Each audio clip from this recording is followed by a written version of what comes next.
day? Casual Thursday? Casual Thursday. Tropical Thursday. Tropical Thursday. There you go. Hey, hello, everyone. We are All49ers. Our very own Nick Cothrell is not going to be with us anymore because he got hired by Pro Football Network. Everyone give a round of applause for Nick Cothrell, because the idea here at All49ers is this is a springboard for all of the up-and-coming best writers in the Bay Area or writing about the 49ers. And these are the up-and-coming best writers. You got to get to know them. You got Leo Luna, Nick Newman, and Maverick Pollock are the writers. Jose Sanchez is the deputy editor, and I'm the publisher. That I say these guys are four of the most smartest, insightful analysts on the Niners today. Get to know them. Follow them on Twitter and on YouTube. Today, we're going to be going through a bunch of topics, agree or disagree, and then finally, we're going to preview training camp. The first topic we're going to do, agree or disagree. George Kittle's contract extension is a great deal for both sides. Maverick, why don't you lead us off? I mean, I think it's always a great deal when you keep your best player. I think Red Sox fans right now would tell you they wish they had Mookie Betts, even if he wouldn't have re-signed. And I think just having him for the next 5 seasons is great for the Niners. And I think George Kittle wanted to stay here. So as long as he wasn't getting totally screwed in a contract, I think it was worth it for him too. So agree. Agree. Great deal for both sides. You know, George Kittle, highest paid tight end. The 49ers, even though he's the highest paid tight end, I still feel like he got a discount because you can make arguments that he was worthy of 18 million, 19 million. We talk about everything that he does. He blocks like a lineman, catches like a wide receiver. He's a jack of all trades. So I think the price that they got him at is a win. And the guaranteed money he got, over 50% of his contract being guaranteed. Or what was 40 million or 50 million? It was 40 million. Yeah. Win on both sides. Definitely agree with that. 100% agree, especially because me and Grant know we're one of the people was saying that George is going to should break these guys off for at least 17 per and ask for even more than that guarantee. So they got him for this little hit. Well, it's not a little hit; it's a nice hit, but still, it's compared to what they could have got him. I mean, if George Kittle was a free agent, he definitely would have broken off the bank. That's all you got to say. Like, all right, what if he was a free agent? How many teams would actually sign him to this? Of course, there's also competing markets that would have drove up that price, but still, the reality is this player was expected to be expensive. He's less than Eric Armstead. He's way more better than Eric Armstead in terms of impact. I know, obviously, different positions and stuff, but George Kittle takes this team to new heights. He soars them over the mountain. So, phenomenal deal. Good thing they locked him up. Great. So, when we did this last week, who said this deal was going to get done before week 1? Not you, Leo. Not you. Not you, Leo. Oh, okay. Thanks. No, I think it was Mr. Leo Luna. Hey, Glow. Yeah, and Mr. Maverick Pollock too, and Mr. Maverick Pollock. Okay, he's over there like, excuse me. So yeah, it was a great deal for Kittle. Obviously, I look at it in this aspect. Yes, he probably did deserve 18 or 19 million dollars per year, but I look at it's a great deal for him because edge rushers or defensive linemen, they make way more money than the tight end market. Their market is just way up here and tight end market is just down here. And then you look at the comparisons, he got the same exact guaranteed money as Eric Armstead. That's a win. That's huge for the market itself. And then for the 49ers, I just said he probably should have got 18 or 19 million dollars, and instead they're able to get him at 15. That's a steal. Great deal. Yeah, it's a great deal for the 49ers. Getting him for less than 16 million a year is a coup. And the only reason they can do it is because the NFL has decided that tight ends aren't worth as much as other skill position players, which is totally arbitrary. But the Niners benefited from that. It's a great deal. They get to lock in the face of their franchise for a reasonable rate for 5 years. The only thing I would say, and I understand why Jack Becta couldn't do better, the agent, but it's like he's the 7th best player in the league. Forget about the average per year. What I come to is the guarantees. And not the gross amount, but the percentage. It's 75 million with 30 guaranteed at signing, extra guarantees in terms of medical injuries and stuff. Yes, but it's like, okay, look at what Buckner just signed. DeForest Buckner signed with the Colts. He got 47% of his deal guaranteed. Or Joey Bosa with the Chargers. He got 57% of his deal guaranteed. Kittle ranked higher than both of them. And I think most people would agree that Kittle's a better player than them, although he's not a defensive lineman.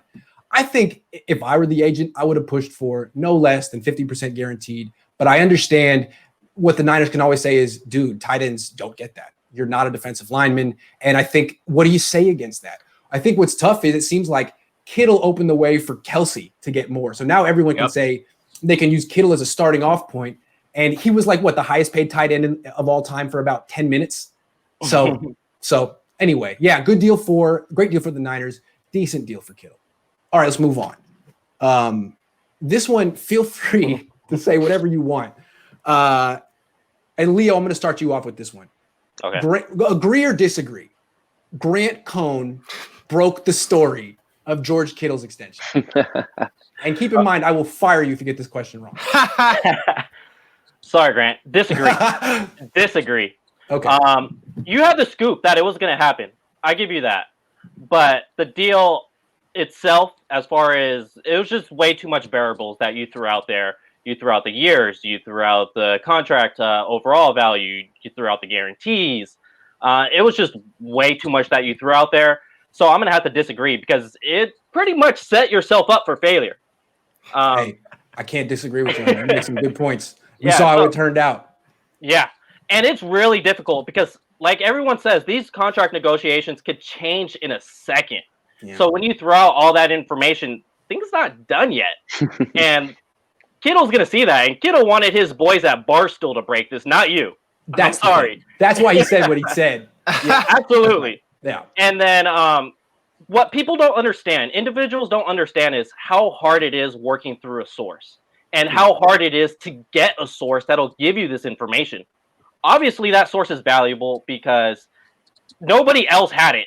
Exactly. Mike Silver didn't have it. Right. Ian Rappaport didn't have it. You had it. Yeah. The numbers were off, so that's why you don't deserve credit. But individuals that say, Grant, you're wrong, you don't deserve anything on this, they don't have any sources. They don't know how hard it is to get any sources. Thank you. Appreciate it. Jose, what do you say? A lot riding on your answer here. Uh-oh. Shoot. Well, what's the cue card say that Grant gave me before the show started? No, I can see where Leo's point, and I would want to lean towards that way, but I'm going to say, Grant, you did, because even though you said it at that moment, that probably was what it was at that moment or the day before. Yep. A lot of things can change. Literally a whole day's worth can just change the contract. I even told Nick, I'm like, hey, for all I know, they could probably just announce it next week or just get it over with now. I mean, sure, he was off on the dollar per mount, but whatever. It was still, a lot of things are still fluid in contract situations. Unless it's like unless it's like pen to paper's finally put, then everything's still circulating. Everything's still fluid, interchangeable, adaptable. So I'm gonna still give it to him because once he said it, all of a sudden NBC Sports are coming in, The Athletic, everyone started scrambling and saying, hey, looks like there is some progress there. So boom, all it takes is one to put the dominoes, the domino effect working. So I think it's good enough for me personally. Yeah, good answer. I'm absolutely in agreement with Jose, just because of what followed afterwards. You know, you had Michael Silver retracting on what he said after tweeting caterpillar emojis, insinuating that things are moving very slowly to, whoa, now all of a sudden there's steam picking up. So Grant, you really got the ball rolling with everything, you know, and then I think that deserves credit.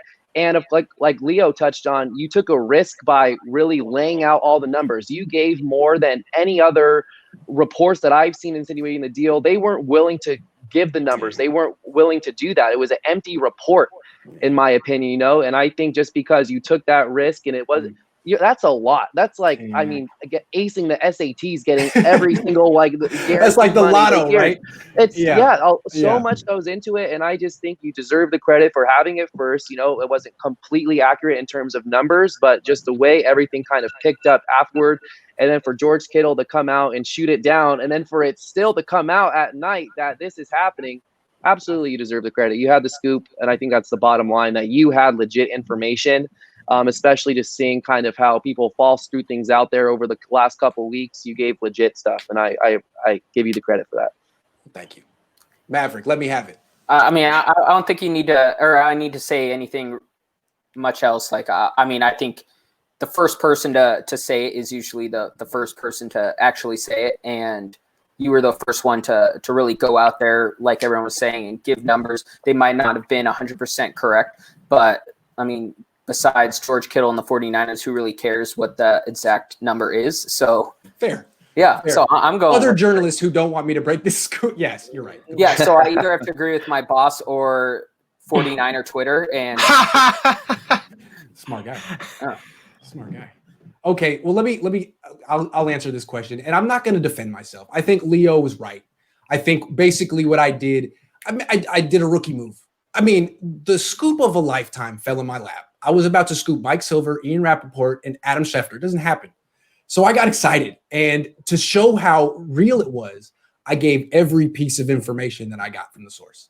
And what I've noticed is that people who break news for a living don't do that. I mean, Silver doesn't do that. Rappaport doesn't do that because you're just opening yourself up to be wrong.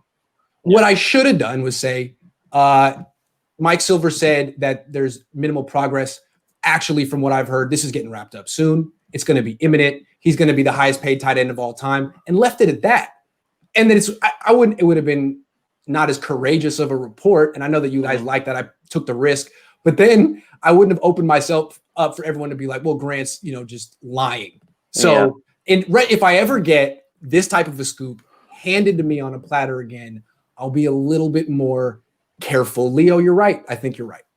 Okay. I will say this though, real quick. The source you have is very valuable because you did credit them for the Jordan Reed story that you didn't publish. You decided to hold on to. Yep. This Kittle thing obviously happened. The numbers, they got tricky in the end, but that obviously happened. Yep. And the next one you get, 49. It's a very valuable source. All these Grant haters are going to be so mad. Here's the thing. So mad. Most of these reporters have the source is either the agent or the team. And all I can say is this guy came from left freaking field. And that's a valuable source. Because Silver didn't have it. I can't tell you. Let me ask. It was Nick Cothrell. Oh. I'm just going to toss in. Can I ask a quick question? Just in your guys' opinion, just to talk about the magnitude of the Kittle deal. When, in your opinion, or when do you remember the last time there being this much buildup in regards to an extension and such a concern that the team might not be bringing back a player? It's been quite some time. I'm having a hard time even thinking of a player where there's been this much buildup as regards to the contract negotiations. Does anybody have anyone off the top of their head where they're like, oh, remember? Because I'm blanking. I think George Kittle might be the biggest extension, one of the bigger signings in quite some time. Well, I guess besides Kaepernick not getting re-signed, there's some talk about his contract at the time, but that might have other things to do with it. And then, I would say the only other guy was when Justin Smith just flat out retired. There was wonder about when he was coming back. Yeah. But, Nick, are you talking about one that actually came through? Yeah, not necessarily, but I guess just talking about big money, guaranteed money, record-breaking, record-setting kind of contracts. Jimmy. How about Jimmy? Yeah. But it was only a couple of years ago, but at the time there was a little hand-wringing, are they going to tag him? Does he want to stay here long-term? Did he feel like he got screwed over by the Patriots? Did he because at the time it was like the Niners were the Browns West, So I think that, but maybe this one was a little bit more. I think certain people were really concerned about if this could go sideways. And I think with Jimmy Garoppolo, he was still an unknown, right? And there was his contract, there was a lot of outs and there was a lot of incentives. It wasn't made out to be what it looked like, as far as having the outs, whereas George Kittle's established himself within the last 3 years as an all-pro, so okay. That's what I was kind of thinking. Interesting question. All right, let's move on to the next topic because we got limited time today. Agree or disagree, Maverick starting with you, Tavon Austin will sign with the 49ers and make the 53-man roster. I think he should sign with the 49ers. They need that speed threat. He's very versatile. He can be used out of the backfield. He's done that with the Cowboys and the Rams. And Kyle Shanahan loves using receivers out of the backfield. And without Travis Benjamin, I thought Travis Benjamin was going to make the team. And I think Tavon Austin can kind of slide into that stretch the field role, although he's not the same exact speed threat as Benjamin. Austin kind of needs the ball in his hand. Benjamin can run goes and outrun guys. But I think Austin would make the team if he signed. Nick. I'm going to disagree. I feel like we're a month today from the opener against the Cardinals. If they wanted, they had Tavon Austin in the building. I don't understand why they would let him leave. They brought in Dante Moncrief and JJ Nelson earlier today. So it looks like they're exploring other options. I feel like they would have signed Austin already if that's the route that they wanted to go, just so they can get him acclimated to the playbook and just get him going. So I'm going to disagree that he's not going to get signed, although I would agree that if he were to be the choice, he would make the 53-man roster. He's an additional returner. He's a Swiss Army knife guy who can line up all over the field that I'd be really excited to see in Shanahan's offense. I just don't see it happening. Disagree. And that's mainly because of the better options that Field Yates reported that Nick just alluded to right now. Like JJ Nelson's personally someone I think would make the better player than Tavon Austin, because Austin was like a speck of dust to the Cowboys last year, whereas I had the luxury of going to some Raiders training camp last year and saw JJ Nelson was taking on a hefty full of duties. This guy was being like treated like a gadget player. And if they really want that speedster, he's nonetheless right there, and he's actually not that bad. He's at least better than Marcus Goodwin in terms of how he can like run a little bit more polished routes and be useful. I'm not saying he's going to get that heavy role, but he's probably going to get like some thrown in here and there if he did actually make it and proved his worth. But he's someone I think I'd rather see them take a chance on than a Tavon Austin. I understand there's a special teams aspect to it, and there's also still the question: is this guy even going to make it? So it's all a bit of a toss up here. But if there's one person I'm going to have a lead on, I think I'd rather see JJ Nelson. Okay. So it's tough because this is a two-part question. Does he get signed, and does he make the team? Right. I'm going to say agree, because if they sign him, I believe he does make the team. And from what I understand is he's actually coming in tomorrow. He hasn't visited the team yet. So he's coming in tomorrow with Moncrief and JJ Nelson. Moncrief, we saw it in Pittsburgh. He didn't even last the season. He just couldn't catch anything. And then with JJ Nelson, I just believe from what I've seen is Tavon Austin could do more than JJ Nelson. And I think Kyle Shanahan's going to appreciate that. And they're going to want to have that depth with a guy who can do more in a COVID season. You could put him in the backfield. You could put him in the slot. You could put him out wide, and you could even have him return kicks. So the fact they're bringing him in, 3 different receivers, that's telling me they're going to sign one of them. So And I think they're looking. I'm going to agree with it too. I think they're looking for someone to replace Richie James Jr. for whatever reason. Maybe he did something in the Super Bowl that they can't get over, but I think they want more of a weapon at returner. And so that's why they signed Travis Benjamin, I think. I think they were thinking of him as being the return guy.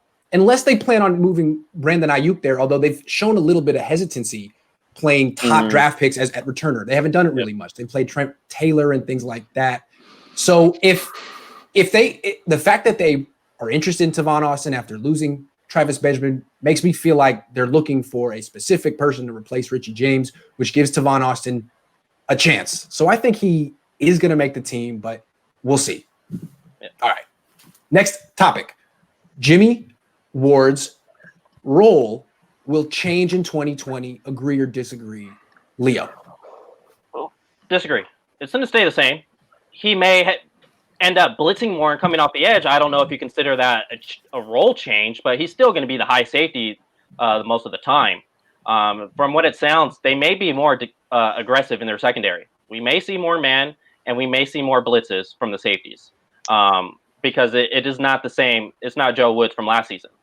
So I believe he's going to be the high safety, but his role is not changing at all. He's too small. He has injury history. He's a great hitter, but you don't want a guy who has injury history playing close to the line, playing in the box all the time. So he's going to be the high safety.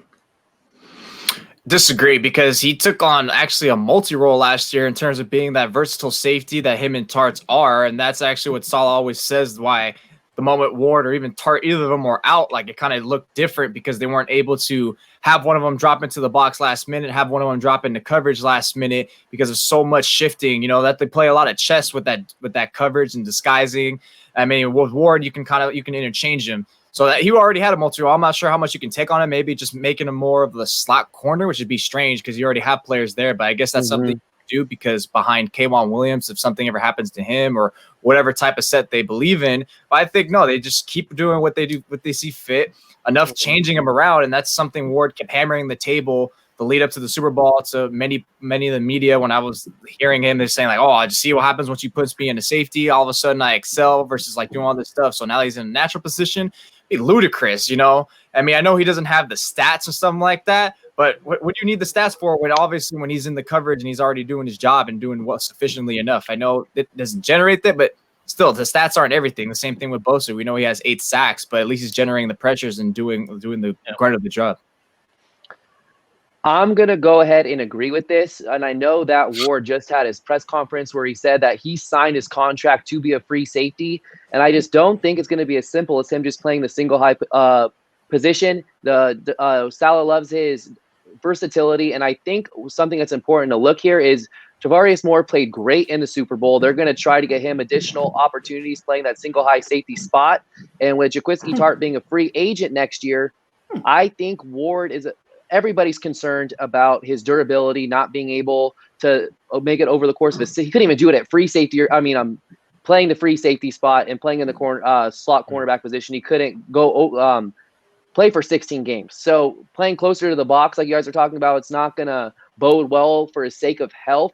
But I feel like you got to get Tavarius more opportunities, and knowing that Tartt could leave next year, Ward seems like a viable option there. Yeah, Marcel Harris, but I think they'll play around with him a little bit more just to give more of those opportunities.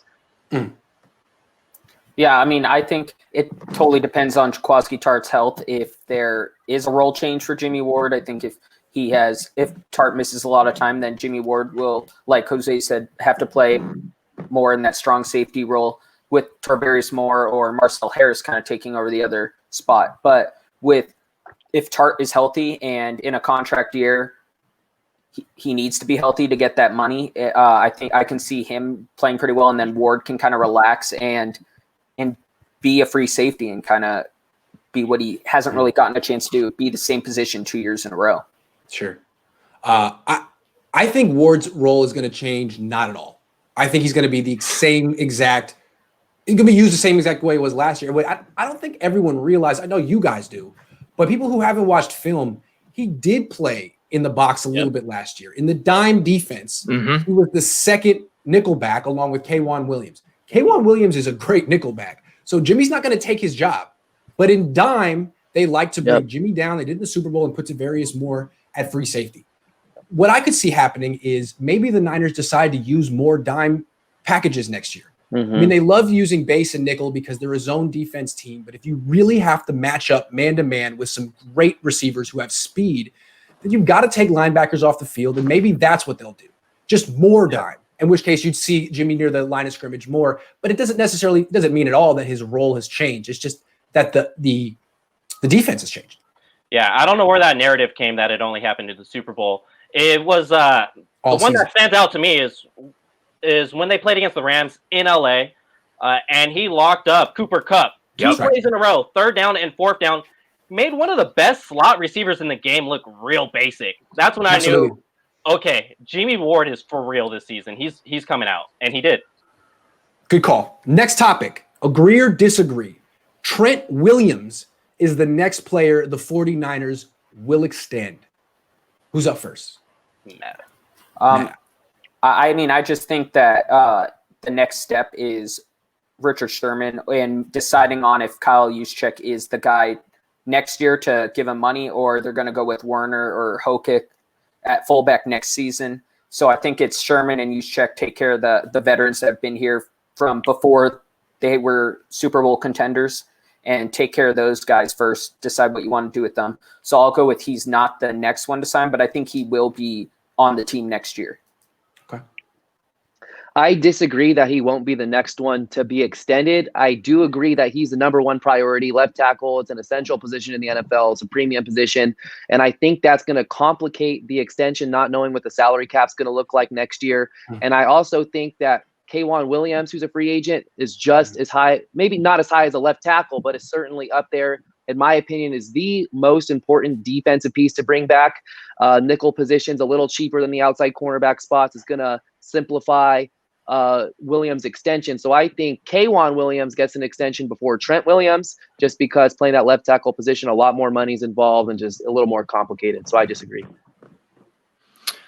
I'm going to agree, only because of what they already gave up for him, what they already fronted him, and pretty much gave him his commitment. Now, the only question is, does he want to stay? Obviously, he's going to say now, I want to stay, but come on, everything changes once the offseason comes around. We don't know how this regular season is going to play out, whatever funk could happen. But I think there's gonna have to prioritize him because left tackle, exactly. Any offensive tackle is pretty much critical position because once he's gone, who are you left with? Just in school, just like a bunch of scraps and pieces. But exactly like Nick said, it's a little complicated with the salary cap. He's gonna actually demand or at least have a lot of money, which is what Grant alluded to about how the 49ers lost their leverage versus like franchise tagging him and such like that, where it's now you're really gonna cap strap yourself to a degree. So I think a little bit it'll be complicated how they're going to structure him. So if they don't go with him first, I could even see them going with Juszczyk first instead, just because he'd be an easier deal done. And as much as Nick mentioned, Tavon Williams is the first one to get signed. I think that's going to be a tough one to see just because based on depth. So I mean, just Trent Williams is going to be the one that they have to because of what they already put forth to him. Right. I'm going to have to disagree on this though. They're going to go at the more affordable contracts first. I could even see maybe Ahkello Weatherspoon doing a 1-year flyer deal on him before signing Trent Williams. They're going to see what they could afford before they actually drop that big contract on Trent Williams. Well, I don't see why it wouldn't really work out just because Kyle loves him and Trent Williams loves Kyle. But with that cap number coming down so far to 175, it's 100%. Those guys have a tough job right now. And it's just other guys are going to get paid before Trent Williams or re-signed before Trent Williams. I Agreed. Disagree with the topic and agree with Leo. I think he's absolutely right. The Niners' MO is to take care of the players who are easier to take care of, the cheaper guys, the guys who play the non-premium positions. Doesn't mean they don't want to take care of Trent Williams, but he's more expensive, and the Niners are always trying to craft team-friendly deals. Is Trent Williams going to accept a team-friendly deal? It's not his hometown team. He's been here for 1 year, and there's a mutual benefit for the relationship in the short term, but he strikes me as the kind of guy who's going to go to the highest bidder next year. I'm sure he loves Kyle Shanahan. Is he going to take less money to stay in California, the highest tax rates, and play? I don't think so. He's going to be 32. I think he's going to go to the highest bidder, and I'm not sure the Niners will be the highest bidder. I mean, they've kind of showed that that's not really what they do. They want players to meet them halfway. So I'm going to be pessimistic on this one and say, no, they're going to go after – well, not pessimistic. I'm just going to say they're going to go after Juszczyk first. I think one advantage that they have with him, just real quick, just because he came from a debacle of a franchise I didn't trust, and if he gets comfortable with – he's like, I like this locker room. I'd rather not change it. So that's the only thing I could see differently. But, yeah, I could definitely see Juszczyk in first. Because he knows what is lurking out there, and it might not just be Washington. So if he feels he's got a good home, then feel like, hey, this is rare, stick with it. That's a definitely good help. Good point. The human element, courtesy of Jose Sanchez. That was good. Jose, you're real serious today, man. You all right? I'm mad. You made me read the cue card. I didn't tell you what I really felt about your report. Nah. All right. Final agree or disagree. Then we got a bonus topic after. Agree or disagree. If the 49ers, the season is let me try again. Agree or disagree. The 49ers have to win the Super Bowl for the season to be a success. Agree. 100%. Every season you don't win the Super Bowl is a failure, in my mind. I grew up playing sports since I was 4 years old. If I didn't win a championship, season was a failure. And these guys on an NFL level, they feel exactly the same way, if not even more than that. And they understand, that locker room understands what happened last year and how close they were. And then they also understand the players who's not under contract next year. So it's 100% a make or break season. Absolutely. Off top, agree 100% because last year definitely was a failure. Maybe at the beginning of the season, we would have said, all right, how far? No one expected them to go that far, so it was success and excel. But actually seeing how they started 8-0 and become successful, then all of a sudden the expectations change. Just because the expectations were set at the beginning doesn't mean they can't change as you go on and progress. So this year, especially even more, you guys were 1 quarter away from clinching that bad boy. You definitely are going to have to really reel it in, especially because of the COVID pandemic. You guys have the most core, the most retained players, most incumbent players, all that fuel on fire, all this talk about revenge tour will be for nothing if you don't go out there and win it. And you're the clear favorite by every measure, most talented in coaches. So 100% failure, and they will get all the smoke for me, especially if they drop the ball on that. Yep, totally agree. Stole some of my thunder there, Jose. But I just covered this. It's been like 25 years and 6 months since they won a Super Bowl, like 9,000 days, some crazy long amount of time since one of the more elite organizations. Oh, my lifetime, literally. Yeah.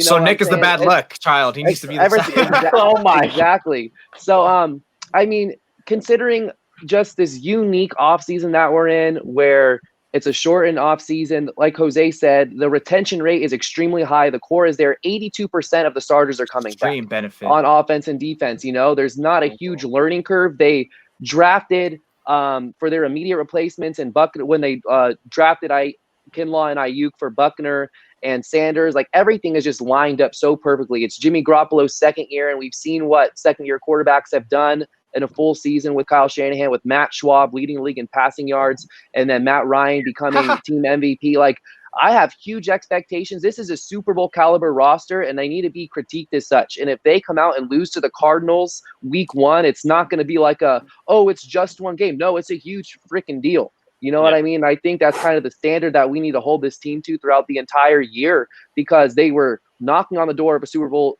championship last year, and they didn't make it. And the only way to be better than last season is to win the Super Bowl, and that's where this team is at. So you fired me up. Super Bowl or bust. Let's go, revenge tour. Let's go. I'm gonna sprinkle in a little bit of Nick's point, and this is not going to be an asterisk season either. You can't say, they lost it all because of the pandemic. Well, Richard Sherman himself openly admitted, hey, adapt or die, and I wrote about that weeks ago. Can you consider this an asterisk season even if some of our players opt out? No, you can't, because you're playing within the parameters of the league. Everyone's on equal footing at this point. If anything, you guys have no excuses, especially because retention rate, another year there. And I know some people throw that idea like, you can't go back to back. Like, screw that little stat where it says you can't go back to back. You guys do all the retention and do all that. So there's no asterisk. It's still, I know it's a different season. Yes, no asterisk, no matter win or lose. And I have one more thing. One thing just to pitch in real quick, and it's looking to 2021. You have still, I know it's great. We got George Kittle locked up, but Trent Williams, Richard Sherman, Kyle Hughes. There's so many starters set to be free agents next year that this is the year to do it. If not now, when? Like, there's just too many questions looking beyond the season that it needs to be done right now. Definitely this year. So much harder. Maverick, you're up. I don't know how I follow up Nick after that, but just coming from, like Nick, I was not alive for the last Super Bowl win, so I've kind of been a battered 49er viewer. Wow, you're a curse child too. Baby. Yeah, I've been a battered viewer. I haven't seen a lot of success from the 49ers. Obviously, the Harbaugh era was great, and then last year was really the first time besides Harbaugh that I thought the Niners would make the playoffs. And just being able to see that, I thought that was a successful year, even though they did not win the Super Bowl. But that brings a lot of expectations over, because now they are a Super Bowl caliber team, and I think it would be a bust year if they definitely don't make the Super Bowl. If they win, it likely would be. The only thing I could see as an argument that would make it where it would be okay if they didn't win the Super Bowl is if something like 2018 happened where Jimmy G goes down. But even then, after what the Eagles did, winning without Carson Wentz, and we all seem to think Nick Mullins is one of the best backups in the league, that shouldn't even be an excuse either. Mm-hmm. Great answer. Love it. I absolutely agree with you. The last time Jimmy Garoppolo got hurt, Nick Mullins was 23. Now he's been in the system 3-4 years. Agree. Yep. He should be able to. I really believe that Nick Mullins could have won a lot of games with that team last year. A lot of games. So what are we talking about? Oh, yeah, Super Bowl or bust. Yeah, it's a Super Bowl or bust. This is why I feel. Okay.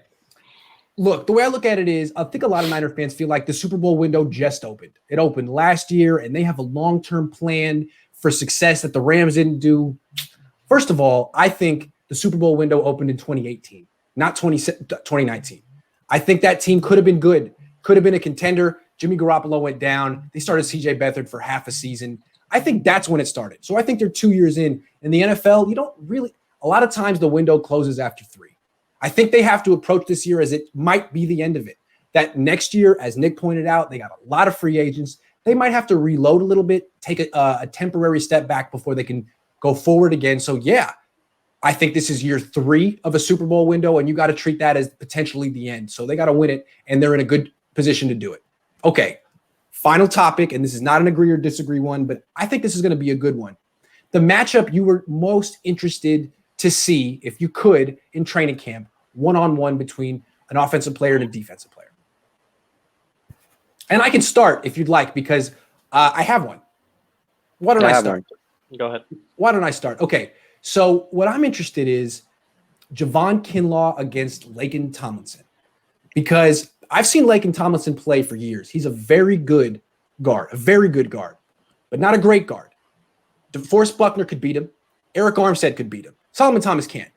And I could see it early. Like Solomon Thomas got owned by Laken Tomlinson, and it was like, well, maybe Solomon Thomas doesn't have it because I'm seeing Eric beat him. I'm seeing DeForest beat him.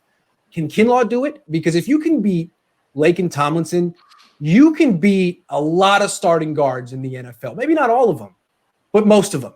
And that's a very good sign. So I think that's a nice litmus test moment of truth for the rookie. Can you beat a B+ starting guard in the NFL? I mean, I would say that an easy one would be seeing what Nick Bosa can do against Trent Williams. Getting to practice against someone that's not Joe Staley or Mike McGlinchey would help. But the one I'm going to go with is kind of out there, and it's Jerick McKinnon against Dre Greenlaw, and just seeing him having to guard a very elite receiver out of the backfield in practice would be really fun to watch. Love it. Yeah. Does he still have the quickness? Can he win that? McKinnon, I'm saying. Can he win one-on-one? Because he was supposed to dominate in that. And yeah, I got to say, in training camp in 2018, before he tore his knee, he was very good at that drill. Curious to see. Nick, your turn. K'Wan Williams and Trent Taylor.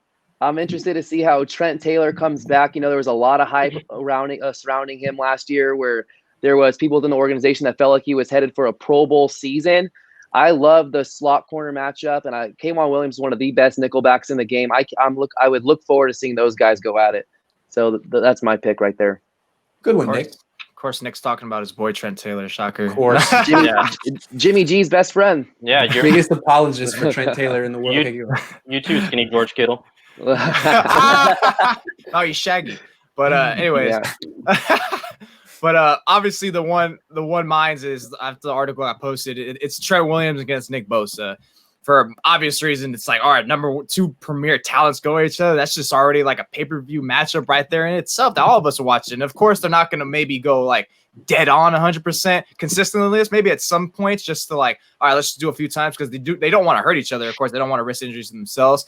But that one is just, other than being juicy, it's just good one because how beneficial it's going to be to each other a little bit. You know, Williams took a year off, and as much as like I think he's going to be very benefit from that and be rejuvenated by going up against premier young pass rushers like Bosa. That's going to be like, hey, dude, remember how these guys are? Here's Bosa in front of you. Same thing with Bosa, who didn't really have a training camp last year, injured his ankle. And although he got some licks in with Joe Staley, some of those videos that look great, and as good as Staley was still, Williams is better than Staley. And it's going to be different for Bosa to go up against a guy who's bigger and especially more quick. Because you know how Bosa loves to go from that speed initial first steps to then go power. That one's going to be great. So getting those 2 iron sharpens iron, the old saying, that one is going to be a great one to watch. And also, this is the matchup that I think the rest of the team wants to see. Hell yeah. If they could, I'm sure they could drop it. If they could, I'm sure they'd love to drop everything and turn and watch. Imagine how, oh my God, and you got to tell me at camp, because Chris Kasarik, man, how you can hear this guy from all the way from my house here in South City. You can imagine how he's going to be yelling at Bosa, don't you let this guy beat him. He took a year off. You serious? True. Yeah. That would be the one I would love to see 100%. But the one I'm most interested in is Jalen Hurd versus any DB. I'm sorry if that's the easy way out, saying any DB, but I want to see him on the outside. I want to see him in the slot. I wouldn't even mind seeing him, playing inline as well, because he could do any of that. And if he's healthy, what we saw in that preseason game against the Cowboys, he could dominate. So I want to see him line up against Richard Sherman on a fade route. How does that go down? Or against Emmanuel Mosley, or against K'Wan in the slot. I think this guy could be such a tool. I just would, I just want to see him match up against the DBs and see what he does. And most importantly, how he reacts with that back injury. Is he able to high point that ball with ease? Is he able to reach it out for that ball with ease? That's what I want to see. I got another one. Jordan Reed versus Fred Warner. I want to watch that because Jordan Reed he's hard to cover. If he's healthy, he's tough to cover, even by an all-pro linebacker. I want to see that. Hey, these linebackers are going to be so good in coverage next season because they're playing against Jordan Reed and then Kittle, and then don't even knock off Dwelly and his route running. He could get open too. That's another one. I love watching Ross Dwelly go against Jaquiski Tartt because it's a surprisingly competitive matchup. And the other one I want to say is I hope I get to see it because I'm not going to be able to move around on the sideline. They're going to park me in one spot, and I'm going to have binoculars. But I'm curious to see like the diamond in the rough who makes a name for himself in training camp. I love that story. It's my favorite story every year. Some guy who has his dreams come true and goes from a nobody to a somebody. Last year was Dwelly. I hope someone presents himself and I can actually see it from where I'm stationed. So let's end it there. You can't do one of those booger cams? I can. Maybe I got to go. I was thinking I would go to like a pawn shop and see if I could get like a real nice, something that could like, zoom in, but I don't know any pawn shops. So I'm going to have to see if I can. I'm going to ask my source if he knows a guy who knows a guy who knows a guy. And maybe I'll get something that's kind of like a camera. All right, guys. Thanks for coming on. Thanks for watching, everyone. We had our most viewers by far today. You guys see what a great show this is and what you've been missing out on. So thank you. We'll be back next Thursday, every Thursday at 3 o'clock. We're the All 49ers crew. See you soon.